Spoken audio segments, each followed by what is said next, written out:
ਤੁਹਾਡਾ electrical mind maker YouTube channel ਤੇ ਸਵਾਗਤ ਹੈ। ਸਾਡਾ ਅੱਜ ਦੀ ਵੀਡੀਓ ਦਾ ਟੌਪਿਕ ਹੈ ITI CBT ਐਗਜ਼ਾਮ ਜਿਹੜੇ ਹੋ ਰਹੇ ਨੇ ਉਸ ਦੇ ਵਿੱਚ ਇਲੈਕਟ੍ਰੀਸ਼ੀਅਨ ਟ੍ਰੇਡ ਉਸ ਦੇ ਟ੍ਰੇਡ ਥਿਊਰੀ ਸੈਕੰਡ ਈਅਰ ਦੇ ਜਿਹੜੇ ਸਟੂਡੈਂਟ ਐਗਜ਼ਾਮ ਦੇਣ ਜਾ ਰਹੇ ਆ ਉਸ ਦੇ ਮਲਟੀਪਲ ਚੋਇਸ ਕੁਐਸਚਨ ਉਸ ਦਾ ਪਾਰਟ 3 ਅਸੀਂ ਇਸ ਦੇ ਵਿੱਚ ਜਿਹੜੇ ਕੁਐਸਚਨ ਨੇ ਉਹਨਾਂ ਦੇ ਬਾਰੇ ਜਾਣਾਂਗੇ। ਸਾਡਾ ਅੱਜ ਦੀ ਵੀਡੀਓ ਦਾ ਪਹਿਲਾ ਕੁਐਸਚਨ ਹੈ कंट्रोल पैनल वायरिंग विच डिन रेल की वरतों किस मकसद लई कीती जाती है। ऑप्शन ए है यह बिजली दीयां तारां नूं रास्ता देण लई, बी हैगा हाई पावर वाले सर्किट नूं लगाउण लई, C double deck terminal connector नूं जोड़न लई और डी हैगा स्क्रू तो बिना कंट्रोल असैसरीज़ नूं लगाउण दे लई। तो पहलां असीं जाण लैंदे आ डिन रेल हुंदा की है। ये एक असैसरी है जिहड़ी कंट्रोल पैनल दे विच लगाई जाती है। ये एक मैटल का जिहड़ा चौड़ा ट्रैक हुंदा जिन्हों असीं कंट्रोल पैनल के अंदर लगाउने आ और इन्हां दे उपर ही जिहड़े सर्किट ब्रेकर नूं लगाया जाता फिक्स किया जाता और इन्हां दी जिहड़ी चौड़ाई है वो कोई फिक्स नहीं हुंदी और ये अलग अलग साइज़ दे विच मिलदी है। जिस तरह 15 mm 35 mm और 75 mm तो वो लोड के मुताबिक इन्हां दी वरतों की जाती है। इन्हां दे उपर जिहड़ी कंट्रोल असैसरी है जिवें सर्किट ब्रेकर है वो इस दे उपर अटैच किए जाते हैं। तो इस दे विच जिहड़ी ऑप्शन डी हैगी आ स्क्रू तो बिना कंट्रोल असैसरीज़ नूं लगाउण दे लई। तो पहले दी ऑप्शन डी सही है। दूसरा क्वेश्चन है पैनलों विच कीड़े अते चूहियां तो केबल अते वायरिंग की रखिया किवें कीती जाती है। ऑप्शन ए है बाय यूजिंग स्लीव, बी हैगा बाय यूजिंग ग्रोमैट्स, सी हैगा by using cable binding strips और डी हैगा by providing nylon cable tie.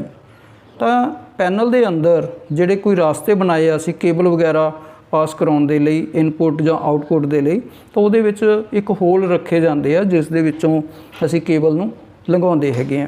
लेकिन वो आले दुआले जी स्पेस बच जाती है तो उसके अंदर कीड़े मकौड़े जां कई बार चूहे एंटर कर जाते हैं और वो पैनल के अंदर जी वायरिंग है और असैसरी लगी है उन्होंने खराब कर देंगे आ। तो उन्होंने तो बचाव के लिए जोड़े इस तरह के रबड़ के नज़र आ रहे हैं इन्हों ग्रोमैट कहा जाता। तो ये जोड़े बिल्कुल बंद है और जो लोड मुताबिक इस ये पीस निकाल दिता जाता है और लोड उस तो केबल विचों एंटर करा दी जाती है जां आउटपुट के लिए बाहर निकाली जाती है।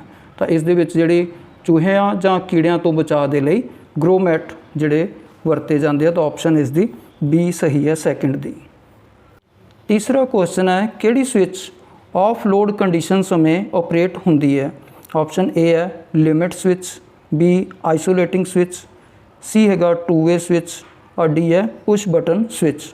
तो ऑफ लोड कंडीशन समय जी ऑपरेट होंदी है स्विच वो आइसोलेटिंग स्विच हैगी आ। आइसोलेट मीनस कि अलग कर देना वख कर देना। तो ये ऑफ लोड कंडीशन समय ऑपरेट होंदी है। ऑप्शन बी इसकी सही है आइसोलेटिंग स्विच। चौथा क्वेश्चन है कंट्रोल पैनल वायरिंग विच लिमिट स्विच का की काम हुंदा है।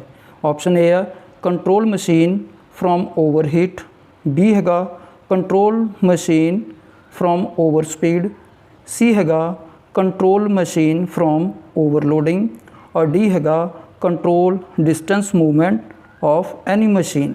तो जी लिमिट स्विच होंदी है लिमिट स्विच इत्थे देखोगे तुसीं ये स्विच आ जाती है। तो ये स्विच का काम है जी मोटर की जी डायरैक्शन नूं मूवमेंट कराना और उसकी डायरैक्शन नूं चेंज कराना। तो ऑप्शन इसकी डी सही है control distance movement of any machine.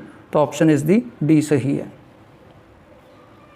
पंजवां question है AC अते DC मोटरां की स्पीड कंट्रोल लई किहड़ी विधि विच बिजली की खपत घट हुंदी है।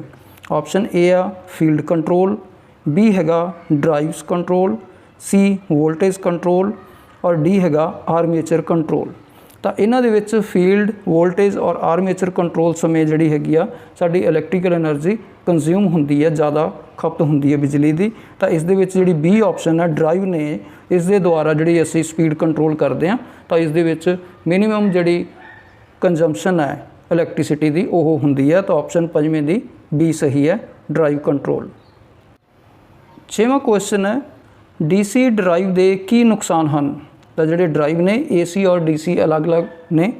तो ऑप्शन ए है not suitable for high speed operation, B हैगा more complex with a single power conversion, C हैगा more expensive than AC drive, और डी हैगा installation of DC drive is more complicated. तो इत्थे जिहड़ी DC ड्राइव हैगी आ वो हाई स्पीड के ऑपरेशन वास्ते सूटेबल नहीं हैगी, तो ऑप्शन इस दी ए सही है, not suitable for high speed operation. 7वां क्वेश्चन है हेठ दित्तियां विचों भारत विच किहड़ी ट्रांसमिशन वोल्टेज है। ट्रांसमिशन वोल्टेज असी उसनूं कहने हैं जिहड़े जनरेटिंग स्टेशनों तो ग्रिड जां सब स्टेशनों तक सप्लाई नूं पहुँचाउंदे आ, तो उसनूं असीं ट्रांसमिशन लाइन कह दिंदे आ। तो इन्हां दे विच जिहड़ी ट्रांसमिशन वोल्टेज पुछी है, ऑप्शन ए है 220 वोल्ट, बी हैगा 11 kV, सी हैगा 400 kV और डी हैगा 415 वोल्ट। तो इस दे विच 220 वोल्ट, 11 kV और 415 वोल्ट है, ये डिस्ट्रीब्यूशन दे विच आ जांदियां ने ये वालियां जिहड़ियां वोल्टेज है। और जिहड़ी ट्रांसमिशन वोल्टेज है वो सी हैगी इस दे विचों 400 kV, ऑप्शन सी इस दी सही है। 8वां क्वेश्चन है ACSR का की मतलब है। ACSR एक कंडक्टर ने जिहड़े असी ओवरहेड लाइनां दे विच यूज़ करते हैं, तो उसकी फुल फॉर्म पूछी है, उसका मतलब पूछा की है। तो ऑप्शन ए है all conductor steel reinforced, B हैगा aluminium core steel reinforced, C aluminium covered steel reinforced और डी हैगा एलूमीनियम कंडक्टर स्टील रेनफोर्स्ड। तो इत्थे जिहड़ा ऑप्शन हैगी आ वो डी सही है, ऑप्शन इस दी ACSR दी डी ऑप्शन सही है। 9वां क्वेश्चन है UPS का की मतलब है।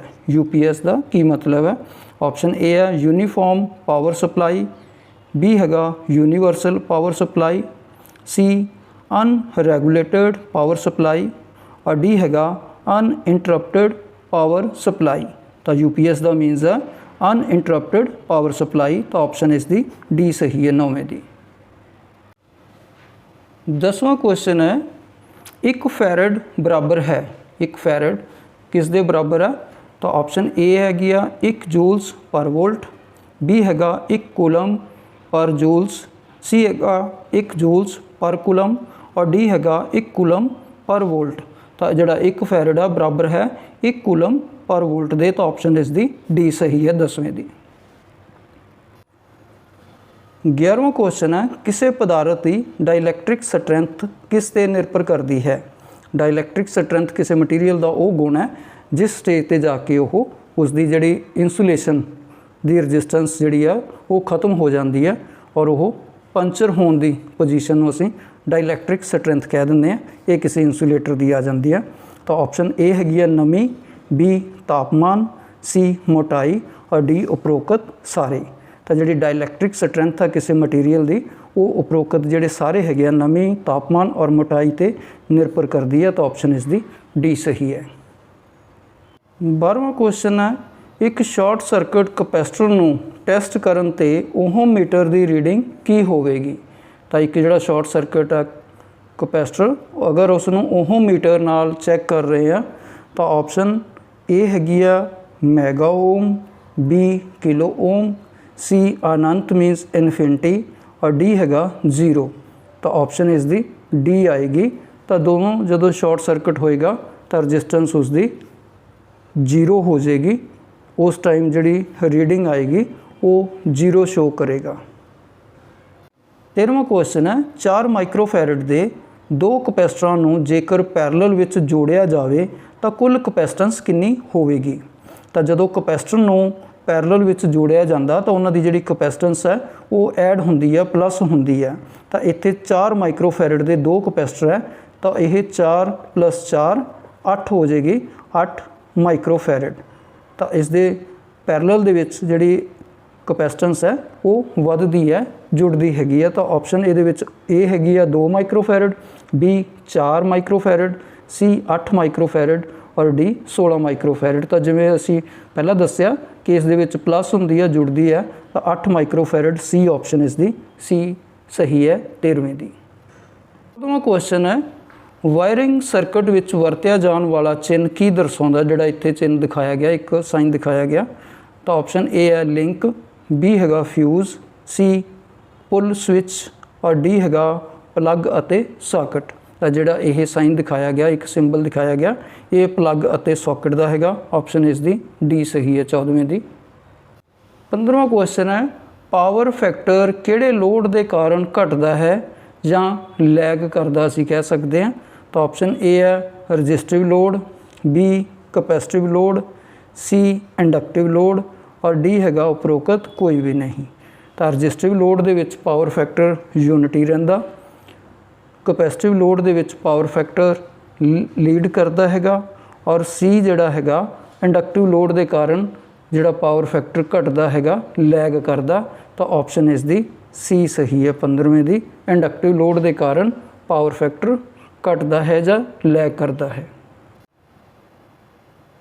ਸੋ ਉਮੀਦ ਕਰਦੇ ਹਾਂ ਤੁਹਾਨੂੰ ਇਸ ਵੀਡੀਓ ਤੋਂ ਬਹੁਤ ਸਾਰੀ ਜਾਣਕਾਰੀ ਮਿਲੀ ਹੋਵੇਗੀ ਔਰ ਜਿਹੜੇ ਸਾਥੀ ਇਸ ਚੈਨਲ ਤੇ ਨਵੇਂ ਨੇ ਉਹ ਇਸ ਚੈਨਲ ਨੂੰ ਜ਼ਰੂਰ ਸਬਸਕ੍ਰਾਈਬ ਕਰ ਲੈਣ ਤਾਂ ਕਿ ਤੁਹਾਡੇ ਤੱਕ ਨਵੀਂ ਵੀਡੀਓ ਦਾ ਨੋਟੀਫਿਕੇਸ਼ਨ ਮਿਲਦਾ ਰਹੇ। ਔਰ ਵੀਡੀਓ ਨੂੰ ਲਾਸਟ ਤੱਕ ਵੇਖਣ ਲਈ ਥੈਂਕ ਯੂ ਵੈਰੀ ਮੱਚ।